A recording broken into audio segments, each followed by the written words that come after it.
సదాశివుడికి తల్లిదండ్రులు ఇచ్చిన ఆస్తి ఉంది. దాంతో ఆయన భార్య బిడ్డలు రోజులు వెలిబుచ్చుతూ ఉన్నారు.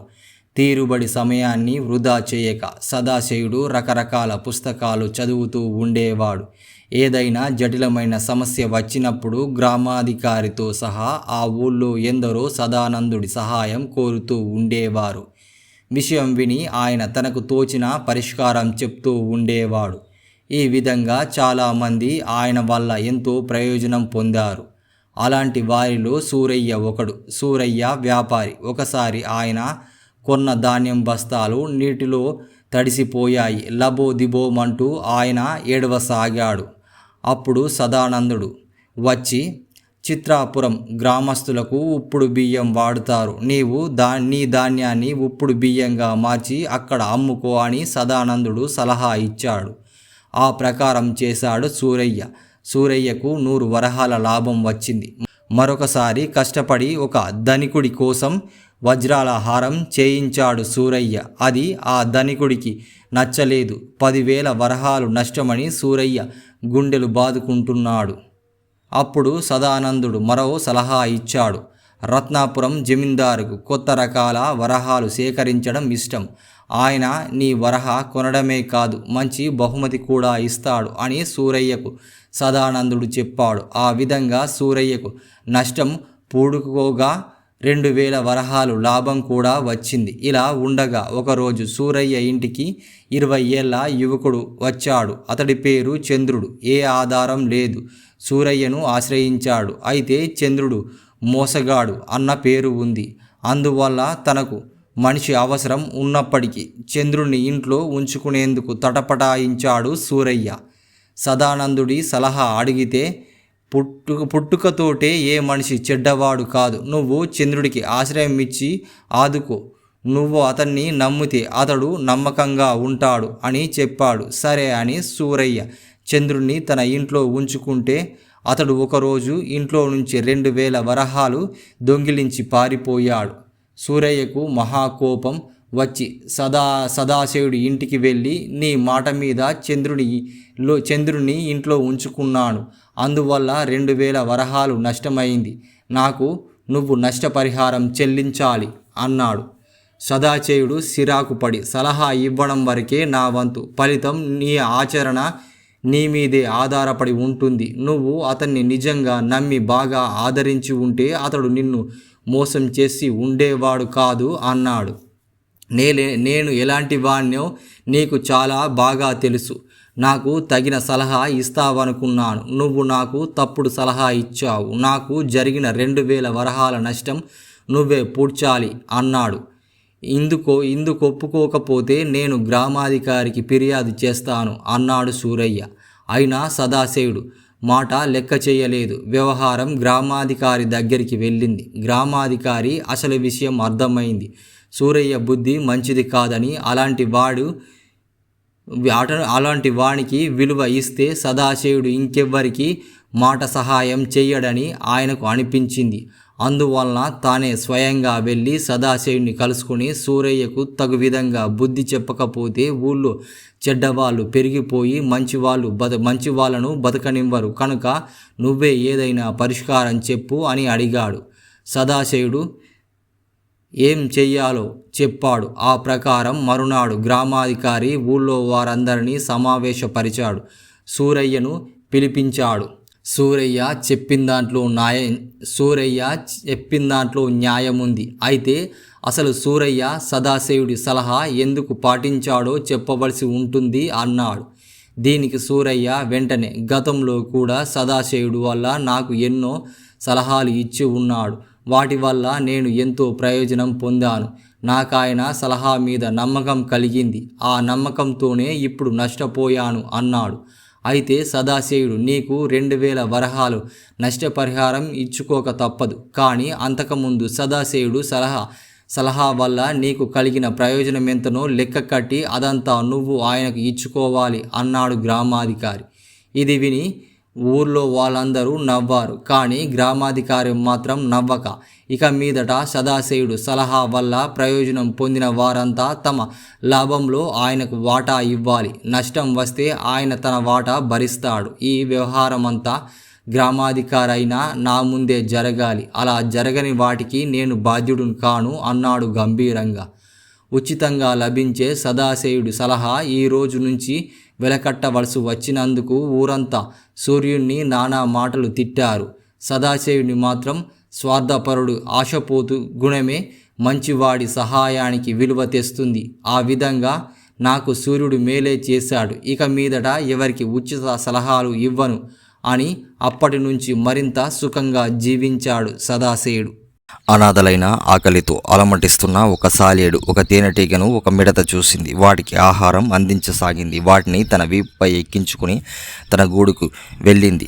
వాటిని పెద్దయ్యే వరకు తల్లి వలె పెంచింది. వయసొచ్చాక సాలేడు తేనెటీగ ఇంటి నుంచి వెళ్ళిపోయాయి. ఒకరోజు సాలేడు గూడు అల్లుతుంది. అదే సమయంలో ఒక ఈగ అక్కడికి వచ్చి, మీ అమ్మ మిడత అనారోగ్యంగా ఉంది, నిన్ను తేనెటీగను చూడాలనుకుంటుంది, త్వరగా రా వెళ్దాం అంది. ఆమె ముసల్దైపోయింది. గతంలో పలుమార్లు అనారోగ్యంతో ఉండి తేరుకుంది, ఇప్పుడు తేరుకుంటుందిలే అంది సాలేడు. అయితే ఇప్పుడు నువ్వు వస్తావా రావా చెప్పమంది ఈగ.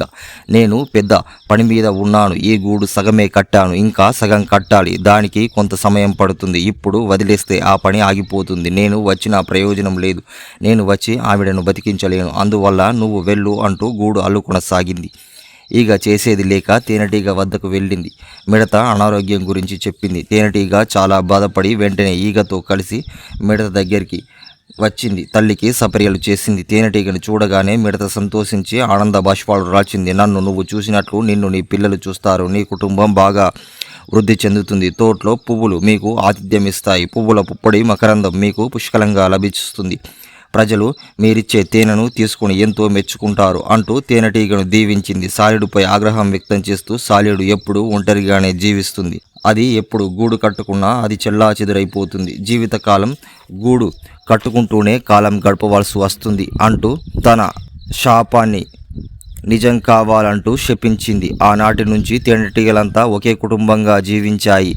అవి సేకరించిన తేనె అంతా జనం ఆస్వాదించుతూ మెచ్చుకుంటున్నారు. సాలేడు తల్లి శాపం తగిలి చీకట్లో గూడు అల్లుకుంటూ కూర్చుంది. జనం ఎప్పటికప్పుడు దాన్ని తీసివేస్తూ తరిమేస్తూ ఉంటారు. తల్లి మాటలు అలా నిజమయ్యాయి. నీతి తల్లిదండ్రులను ఆదరించకుంటే దుఃఖాల పాలు కాక తప్పదు. రెండు పక్షులు ఒకే చెట్టుపై గూడు కట్టుకొని ఉంటూ ఉన్నాయి. వాటికి 2 పిల్లలు ఉన్నాయి. ఆడపక్షి మేత సేకరిస్తూ ఉంది. మగపక్షి గూడు వద్ద ఉండి పిల్లల్ని సంరక్షిస్తూ ఉంది. ఇది ఈ పక్షుల దినచర్య. ఒకరోజు ఆడపక్షి మేత సేకరిస్తూ వస్తూ ఉండంగా ఒక గద్ద దాన్ని చూసింది. దాన్ని చంపుకుని తిందామని ఆశపడి పక్షిని వెంటాడసాగింది. పక్షి గద్దను చూసి దానికి దొరకకుండా వేగంగా తిరగసాగింది. ఆకాశంలో గిరికిళ్ళు కొట్టుకుంటూ గద్ద నుంచి తప్పించుకొనసాగింది. అయితే గద్ద పక్షిని వెంటాడడం మానలేదు. ఆడపక్షి గూటి వద్దకు వచ్చేసింది. తన భార్యను తరుముతూ వస్తున్న గద్దను మగపక్షి చూసింది. గద్దను తానేమీ చేయలేను, దానిని అలాగే వదిలేస్తే మొత్తం అందరిని చంపేసి తినేస్తుంది. అందువల్ల ముందుగా గద్దకు తానే ఆహారం కావాలని తలచింది. భార్యతో ఇలా అంది, నీవు బతికి ఉంటే పిల్లల్ని పోషించు, పెద్దవారిని చెయ్యు. నీ బదులుగా నేను గద్దకు ఆహారంగా వెళ్తానంది. దానికి ఆడపక్షి రోదిస్తూ, నీవు లేని జీవితం నిరర్థకం, నేను ఈ గద్దకు ఆహారం అవుతానంది. ఈలోగా అక్కడికి ఒక వేటగాడు వచ్చాడు. పక్షులను చూశాడు. మగపక్షి బలంగా ఉండడంతో దాన్ని చంపాలనుకున్నాడు. దానిపై బాణం గురిపెట్టి వెయ్యబోయాడు. అయితే అక్కడే తచ్చాడుతున్న ఒక తాచుపాము వేటగాడి కాలికి కాటేసింది. వాటికి దిమ్మ తిరిగిపోయి గురి తప్పింది. గూటి మీదికి రాబోతున్న గద్దకు ఆ బాణం వెళ్ళి తగిలింది. గద్ద గిలగిలా కొట్టుకుంటూ నేల మీద పడి మరణించింది. తప్పదనుకున్న పక్షి పిల్లలతో పాటు పక్షులు క్షేమంగా గూటిలోనే ఉండిపోయాయి. ఆడపక్షిని చంపుదామని ఆశపడ్డ గద్ద వేటగాడి బాణానికి నేల కొరిగింది. మగపక్షిని వేటాడదామని ఆశపడ్డ వేటగాడు పాము కాటుకు మరణించాడు. ఎవరి కర్మ వారు అనుభవిస్తారు. నీతి, భగవంతులు బలహీనులకు మేలు చేస్తారు. వెంకటాపురం అనే ఒక గ్రామంలో విశ్వనాథ శర్మ పహిల్వాన్ ఉండేవాడు. ఆయన పహిల్వాన్గా చుట్టుపక్కల గ్రామాల్లో బాగా ప్రసిద్ధిగాంచాడు. ఆయన పోటీలో పాల్గొంటే తప్పనిసరిగా గెలవాల్సింది. ఆయన పట్లంటే యువత బాగా ఇష్టపడేవారు. వర్మ ఎక్కడ పోటీలో పాల్గొన్నా అందరూ వచ్చి చూసి ఆనందించేవారు. ఆయన కుస్తీ శిక్షణ కేంద్రాలు కూడా నడిపేవాడు. సుమారు 100 మంది వరకు వెంకటాపురం చుట్టుపక్కల గ్రామాలకు చెందిన యువత ఆయన వద్ద కుస్తీ పోటీ శిక్షణ తీసుకోవడానికి వస్తూ ఉండేవారు. కుస్తీ పోటీలు ఏర్పాటు కోసం ఆ చుట్టుపక్కల ఊళ్ళ నుంచి ఆహ్వానాలు వచ్చాయి. వర్మ ఎప్పుడూ శిక్షణ కార్యక్రమాల్లో క్షణం తీరిక లేకుండా ఉండేవాడు. నాగభూషణం అనే ఒక యువకుడు వర్మ వద్ద మల్ల యుద్ధం శిక్షణ తీసుకోవడానికి వచ్చాడు. కానీ అతనికి ఏదైనా దీర్ఘకాలం కష్టపడి నేర్చుకోవాలని అనే స్వభావం అతనిది కాదు. ఏదైనా వెంటనే అయిపోవాలి, ఎంతటి పనైనా ఇట్టే అయిపోవాలి, ఎంతటి కార్యమైనా ఇట్టే పూర్తి చెయ్యాలి అనే మనస్తత్వం ఆయనది. మల్ల యుద్ధ సాధనపై కూడా ఇటువంటి అభిప్రాయమే అతనికి ఉండేది. వీలైనంత త్వరగా కుస్తీ పాఠాలు నేర్చుకోవాలని భావించాడు. మొదటి రోజు వ్యాయామశాలకు వెళ్ళి సాధన చేస్తున్న వారిని కలిశాడు. ఇక్కడ కుస్తీ సాధనకు ఎంతకాలం పడుతుంది అని అడిగాడు. కనీసం ఏడాది కుస్తీలో ప్రాథమిక అంశాలే నేర్పుతారని అక్కడి వారు చెప్పారు. ఆ తర్వాత మరో 2 ఏళ్ళు సాధన చేయవలసి ఉంటుందని వారు తెలిపారు. అయితే నేను ఏడాది పూర్తి చేసిన వారితో చేరుతాను అన్నాడు అతడు. అలాగే ఏడాది పూర్తి చేసిన వారితో అతను చేరి వారితో కుస్తీ సాధన పూర్తి చేశాడు. ఆ తర్వాత వెంటనే మల్ల యుద్ధం పోటీలో పాల్గొన్నాడు. మల్ల యుద్ధంలో అంత పట్టు లేకపోవడంతో పాల్గొన్న అన్ని చోట్ల ఓడిపోసాగాడు. అతన్ని చూసి అందరూ గేలీ చేయసాగారు. నీవేం కుస్తీ యోధుడివి, నేర్చుకొనిరా అంటూ మొహం మీదే విమర్శించారు. ప్రేక్షకుల నుంచి ఇటువంటి విమర్శలు రావడంతో నాగభూషణం కంగు తిన్నాడు. వెంటనే గురువు దగ్గరికి వెళ్ళి జరిగిందంతా వివరించి క్షమాపణలు కోరాడు. అప్పుడు గురువుగారు నేర్వక ముందు పరుగు కోసం తాపత్రయపడితే ఇటువంటి అనుభవాలే ఎదురవుతాయి అని హితబోధ చేశాడు. నాగభూషణం చేసిన తప్పు అతను చింతించాడు. అన్నిటికీ దగ్గరి దారులు ఉండవని గ్రహించాడు. మళ్ళీ కుస్తీ పాఠాలు మొదటి నుంచి సాధన ప్రారంభించాడు. అనతి కాలంలో ప్రావీణ్యం సాధించాడు. గురువు ఆశీస్సులతో పోటీలో పాల్గొని విజయం సాధించాడు. నీతి: గురువు ఆశీస్సులు లేనిదే విద్య అబ్బదు.